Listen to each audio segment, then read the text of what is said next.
I live in Onico, which is all predominantly Latinx. And then MHI was located in Newtown, which is predominantly African American. So these were the people that we felt needed to get the resources to them because they were being overlooked. We went from door to door. We went from organizations to organizations. We went under trees. We went on benches.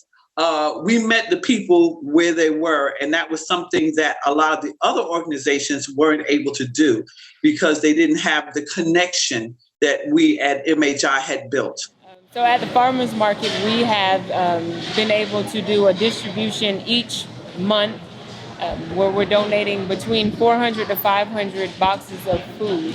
And we look at the importance of the food distribution.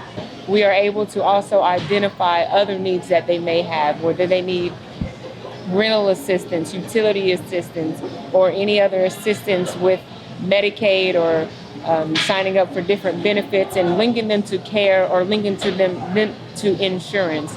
So bringing them in with the food,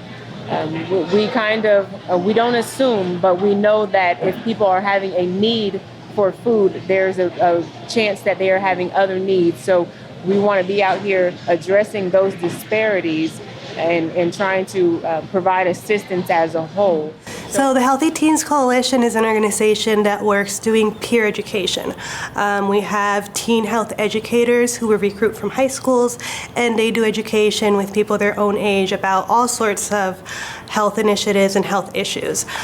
We were invited to join the coalition as a response to the high number of spread that was among the teens. And what we discovered is that teens want to hear information from people their own age.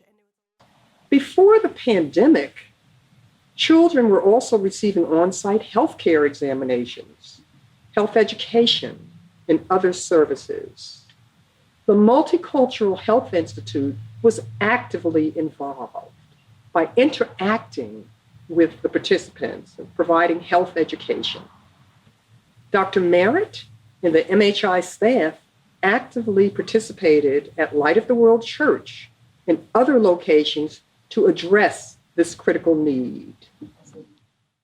Back in 2015, we started to work with MHI with the Breast Cancer Survivors Outreach and Support Group.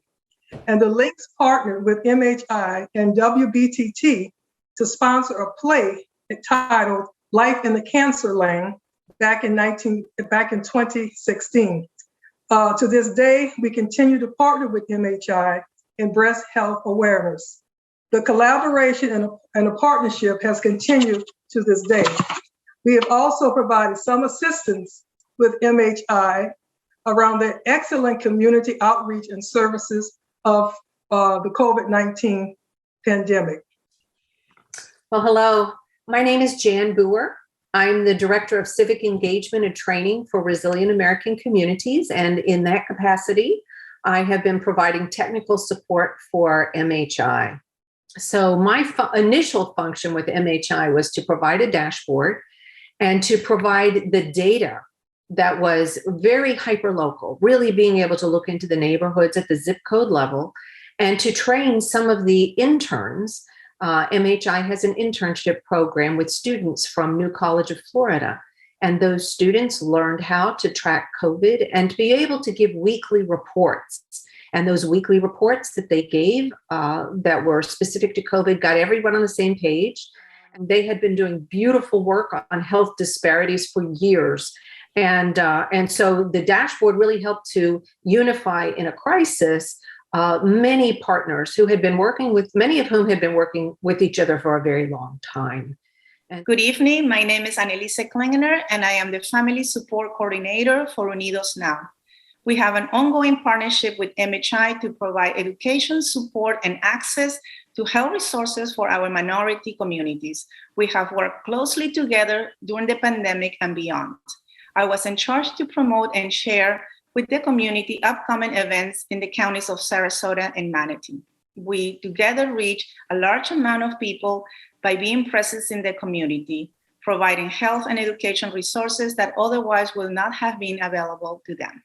My name is Stacy Campo, And I started working with MHI through my work at New College. I was working as the director of community outreach for New College of Florida, and became introduced to the Multicultural Health Institute. My role was to support sort of behind the scenes, the students that were analyzing the data, that were working with MHI. So when the CARES Act funding happened, I sort of was the person doing all the administrative work to make sure that that grant was administered.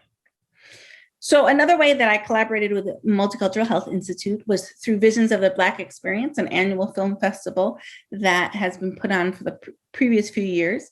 And as part of that, we had a Sarasota and Manatee-wide competition for PSAs. And so local high schools, local colleges, students in film programs from all over the region submitted PSAs around best practices regarding COVID, how to have conversations about COVID, hand washing, getting tested, calling MHI's helpline, all of that. So that was sort of a fun way to engage the artistic community around COVID and prevention. More recently, what we've done is ensure that New College is continuing to support funding student interns at MHI for the next few years as part of our Andrew W. Mellon grant for community outreach.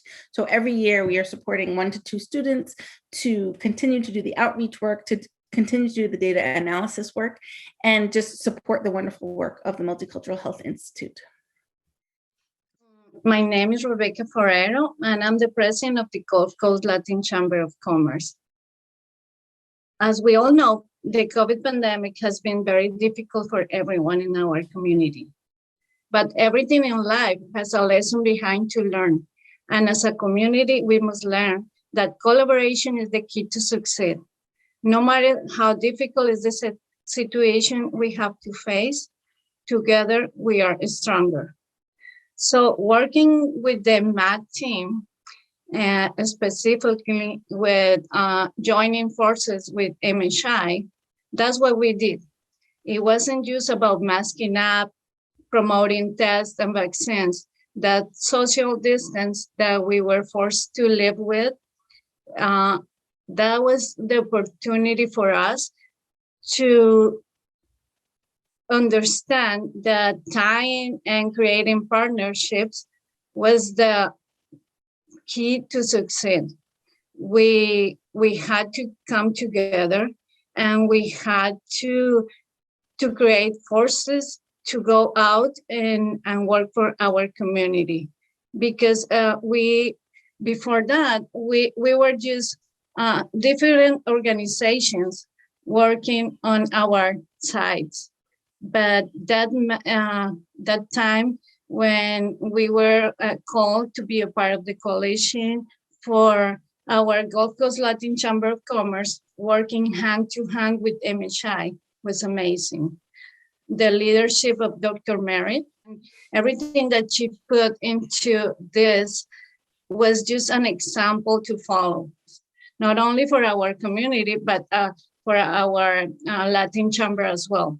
We couldn't do it without her. It was just working as a community that we all showed that together we are stronger, and we have to keep doing it.